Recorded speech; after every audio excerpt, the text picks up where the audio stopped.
من اكتر الفيديوهات اللي متحمسه بجد ان انا اعملها. الفيديو ده محدش طلب مني ان انا اعمله. بعمله بكامل ارادتي. كل الحاجات اللي انا هشتريها او مشترياها فيه دي بفلوسي، محدش بعت لي حاجه، وعشان محدش بس يقول ان الحاجات دي جات لي. فانا بتكلم عن المكان خالص. المكان ده زي ما انا عودتكم ان انا لما بروح مكان واشتري منه حاجات اسعارها كويسه او بلاقي فيه عنده حاجه لقطه بجري اقولها لكم. اللي ما عرفنيش، انا اسمي ايفون نبيل، والفيديو النهارده بنتكلم عن ارخص محل ممكن تجيبوا منه ميك اب. بجد انا ما شفتش مكان بالشكل ده. اول حاجه، اللي ما يعرفنيش او اللي لسه مش متابعني يعمل سبسكرايب للشانل بتاعتي على اليوتيوب. الشانل بتاعتي اسمها ايفون نبيل، وتعمل لايك للفيديو اللي انت بتتفرج عليه. ولو عجبك الفيديو او لو عجبك الفيديو يا ريت تكتبي لي كومنت تحت وتقولي لي انت محتاجه ايه من الفيديوهات او شكل ايه من الفيديوهات وانا هعملها لك. تقولي رايك في الفيديو بتاع النهارده. آه والناس اللي بتتابعني على الفيسبوك تعملي شير للفيديو ده بليز بليز بليز. ولو لسه ما عملتيش برضو لايك وسبسكرايب على اليوتيوب لازم تروحي تعملي.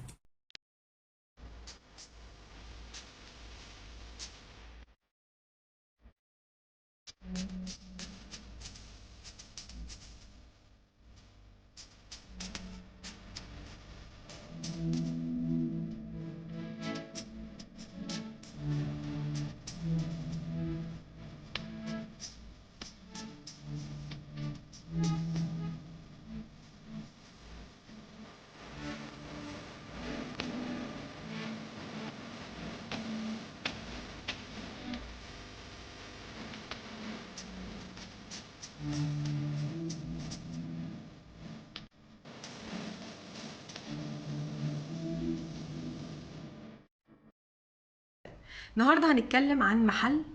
بجد انا رحت اماكن كتير جدا وبجيب ميك اب. تقريبا انا مريضه، يعني انا عندي مرض ربنا يشفيني منه يا رب. انا عندي مرض ان انا بحب اشتري حاجات كتير في كل حاجه. يعني اشتري لبس كتير، هستخدمه او مش هستخدمه مش مهم، المهم ان انا اجيب ميك اب اشتري كتير هستخدمه او يعني ببقى جايبه حاجات انا عجباني بس ممكن اركنها واجيب حاجات تاني. ليه؟ معرفش، انا مريضه عيانه، يعني ربنا يشفيني ويعافيني. ادعوا لي بس في في الكومنتس يا ريت تدعوا لي عشان انا بجد محتاجه ان انا اتعالج. آه، المحل ده يا جماعه انا يعني الحاجات اللي هي الصيني، الماركات الصيني، وفي ماركات منها محترمه، وانا عايزه اكد على كلمه محترمه. يعني في حاجات كتير واكيد منتشره قوي اللي هي زي مثلا ماركه ام ان، بيقول لك الميك اب الصيني غلط. تمام. انا مش عايزاكم تعقدوا نفسكم، لا، الميك اب الصيني مش غلط، الكوبي هو اللي ممكن يبقى غلط. تمام. لكن في براند صيني اصلا، براند من بابها كده، هي براند اصلا زي ام ان. دي براند زي كده، مثلا اماندا بتاعت مصر في ام ان.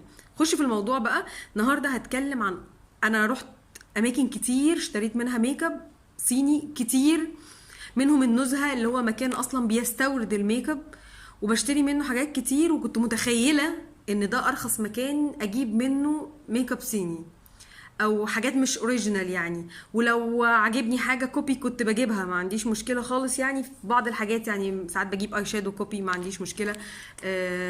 يعني في حاجات انا ما الحاجه الوحيده اللي ما بجيبهاش ولا كوبي ولا بحاول اجازف فيها هي الفاونديشن اللي هو بنحطه في وشنا كله، والكونسيلر.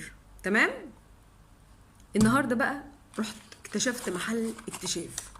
انا هوريكم الحاجات اللي انا جبتها وبعد كده هقول لكم المحل.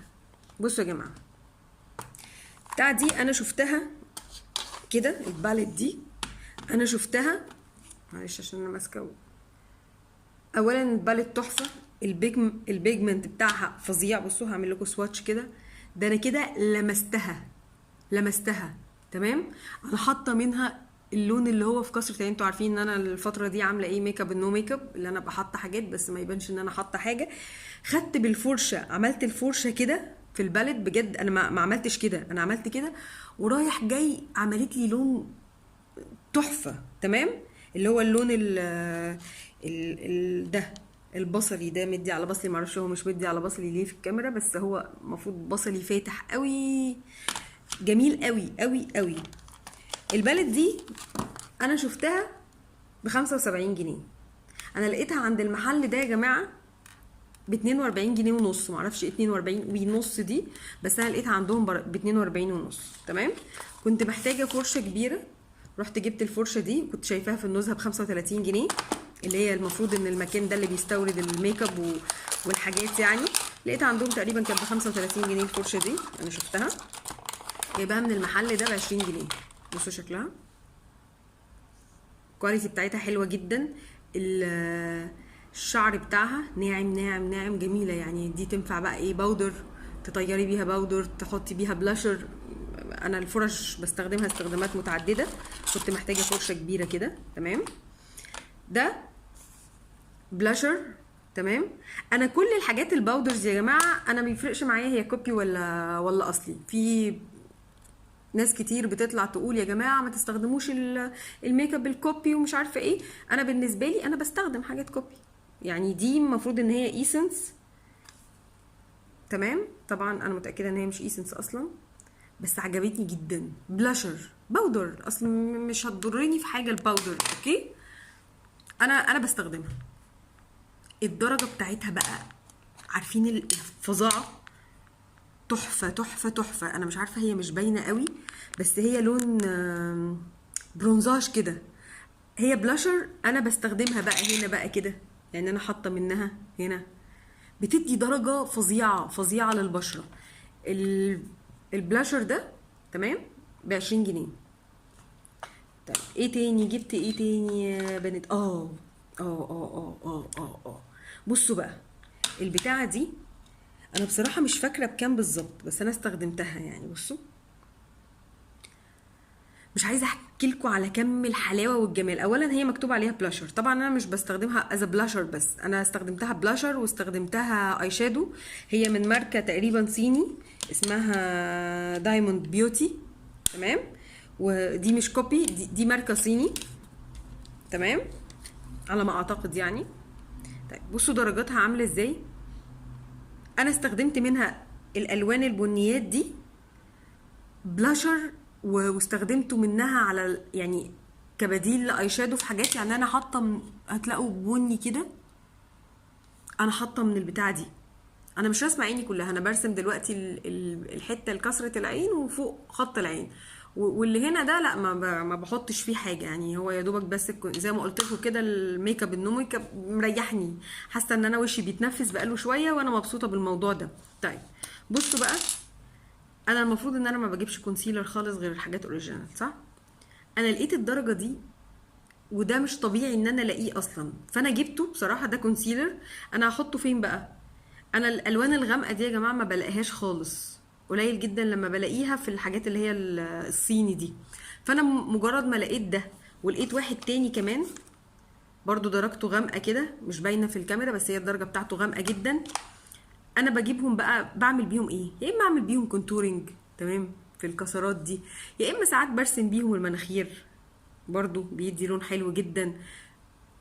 بلايط وبستخدمه في حاجات كتير. عارفه لايطي يا حبيبتي؟ لايطي انا بلايط بقى بستخدمه في حاجات كتير جدا. يعني لما بلاقي اللون الغامق ده ما بقدرش اقاوم، يعني انا صدقوني انا وقفت قدام الستاند بتاع الكونسيلر ده، وقفت قدامه كتير جدا، اجيب ما اجيبش، اجيب ما، وفي الاخر خدت قرار لا انا لازم اجيب. طيب البتاع ده اصلا كان ب 15 جنيه. تمام.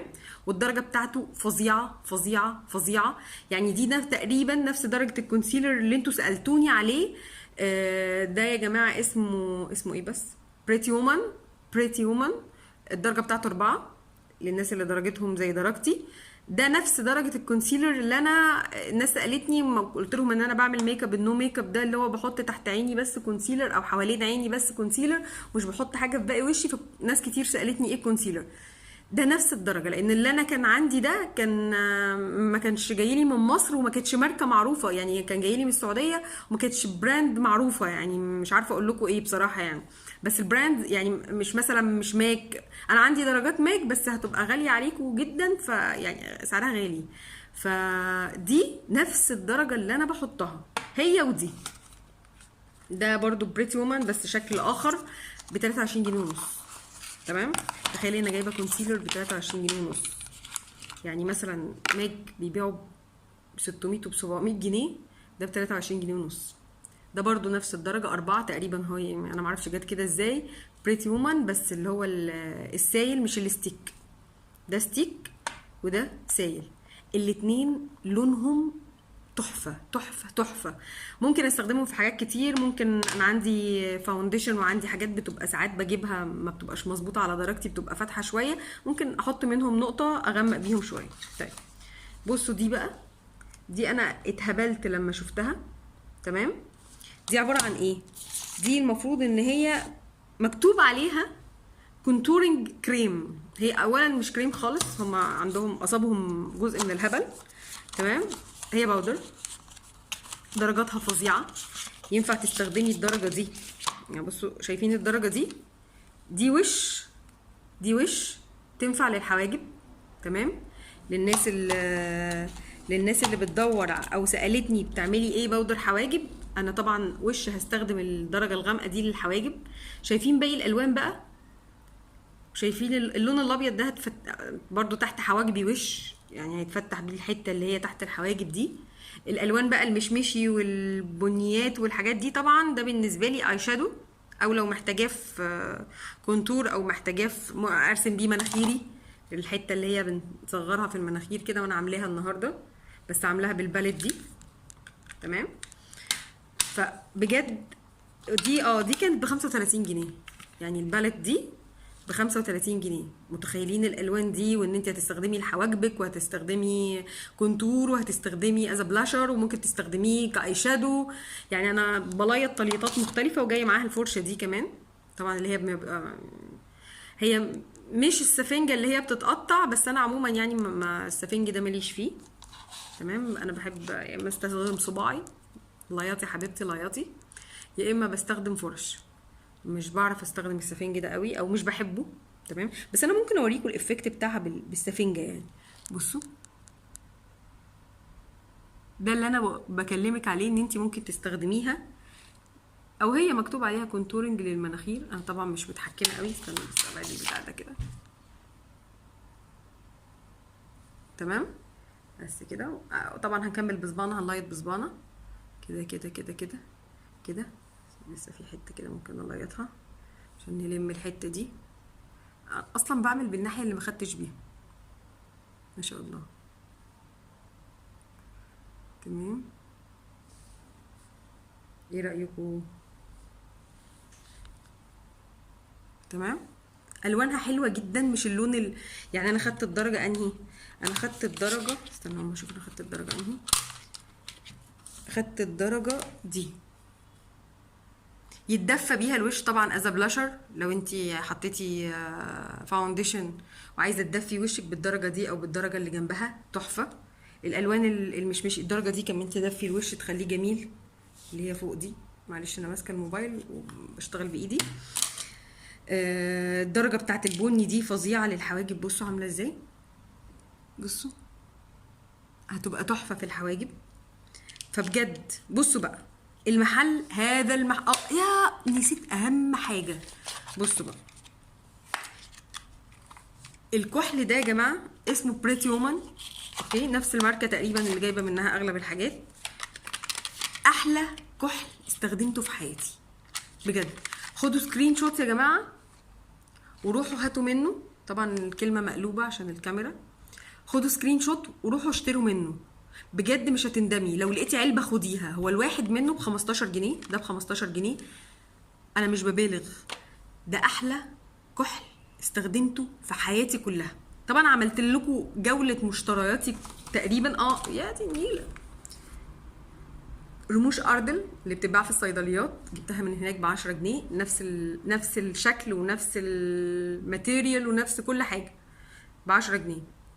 تمام، والرموش دي لطيفه، الدرجه دي 3D يعني الرموش دي اسمها 3D 04، معرفش ايه رقم 4 اللي ماشي معايا قوي ده. وجبت دي كمان.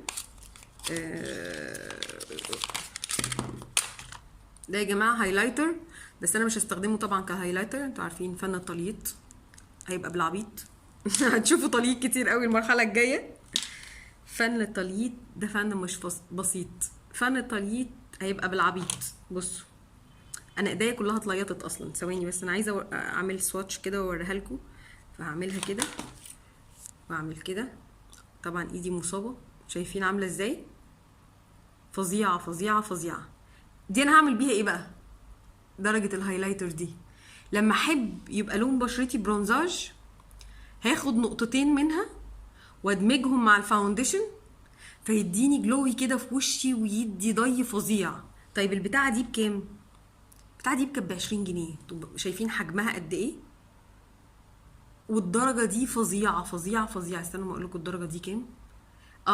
الدرجه دي مكتوب عليها برونزد، تمام. في منها الفاتح خالص، يعني في منها من الهايلايتر ده فاتح خالص، وفي استنوا هو ده مكتوب عليه ايه؟ ده مكتوب عليه انستازيا، طبعا كوبي وش.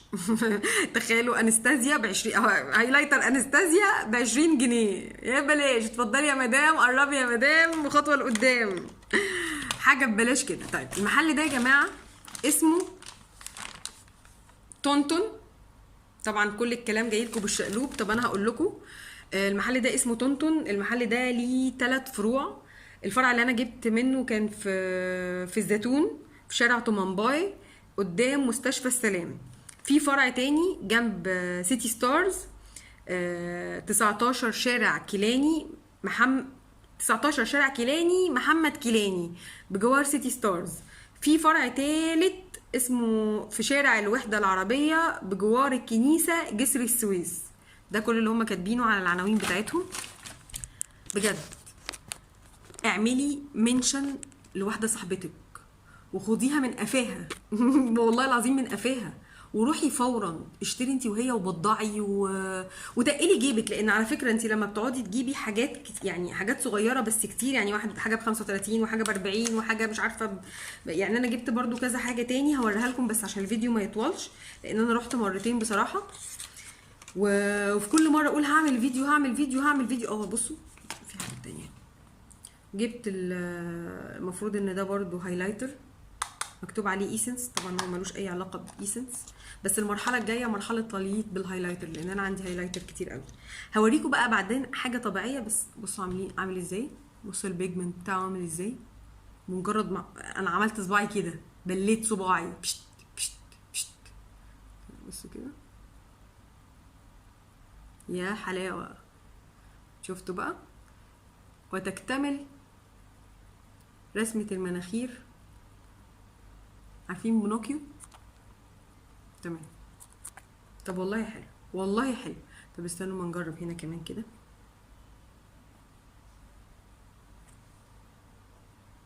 اهو عمل ضيق. طب استنوا نزود شويه. انا بصوا انا ما بحبش الافكت بتاع العلاطه قوي، بس هو عامل اهو اشتغل يا جدعان.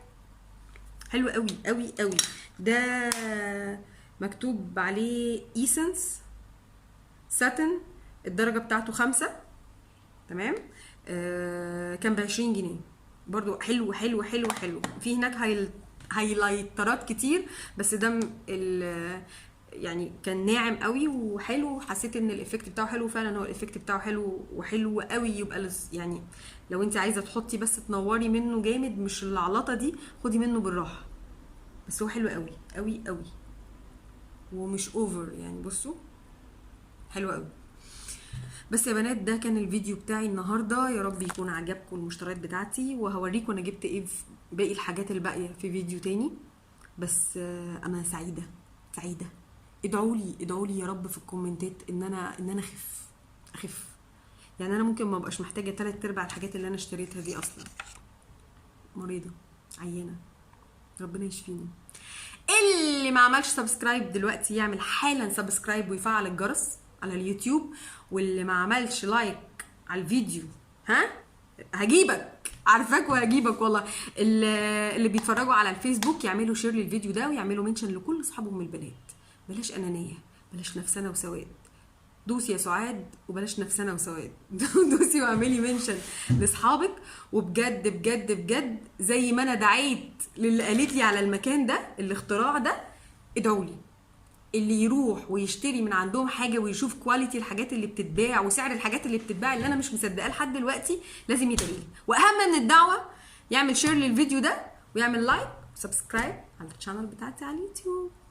باي باي. كانت معاكم ايفون نبيل وجولتها الشرائيه من الحاجات النص كم. يلا اشوفكم على خير. باي باي.